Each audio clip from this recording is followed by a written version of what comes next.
আচ্ছা শোনা না, একটা কথা বলো তো। হ্যাঁ, বিয়ের আগে মেয়েরা এত সুস্থ স্বাভাবিক থাকলেও বিয়ের পরে তাদের শরীরে কেন এত রোগবালাই দেখা দেয়? কথাটা কষ্টের হলেও এটাই সত্যি।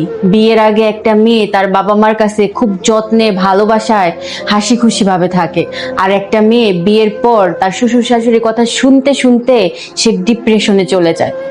তার সাথে তার শরীরে হাজারো রোগ বাসা বাঁধে।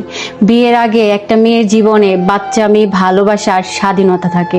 বিয়ের পর সেটা সম্পূর্ণরূপে দায়িত্ববোধে পরিণত হয়ে যায়। সকাল থেকে রাত অবধি কাজ করে, সবার পছন্দ মতো খাবার বানিয়ে, সবার মন রক্ষা করে চলার পরও আমাকে শুনতে হয়, তুমি সারাটা দিন করো কি বাসায়? সারাদিন শাশুড়ির কথা শুনতে শুনতে, স্বামীর খারাপ ব্যবহার সহ্য করতে করতে ওই মেয়েটা একসময় কথা বলা বন্ধ করে দেয়, চুপ করা শিখে যায়। এই মেয়েটা হাসে কিন্তু সবাইকে দেখানোর জন্য।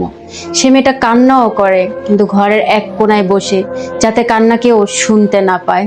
সেই মেয়েটা বুঝে গেছে তাকে আর প্রয়োজন নাই, প্রয়োজন তার কাজকে।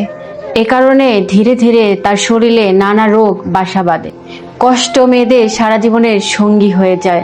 আমাদের সমাজে কিছু লোক আছে, তারা বলে মেয়েদের বিয়ের পরে তো রোগ হয় কেন, কিন্তু কেউ এটা জিজ্ঞাসা করে না যে বিয়ের পর হাসতে কেন ভুলে গেছো। এই কথাগুলো শোনার মাধ্যমে না, অনুভবের মাধ্যমে বুঝতে হয়। আর একটা মেয়ের নামের সাথে জুড়ে থাকে ত্যাগ, ভালোবাসা, দায়িত্ববোধ। এখন আপনারাই বলেন একটা মেয়ে মানুষকে সুখে রাখার দায়িত্ব কার? এখন আপনারাই বলেন একটা মেয়ে মানুষ বিয়ের পর কেন এত অসুস্থ হয়?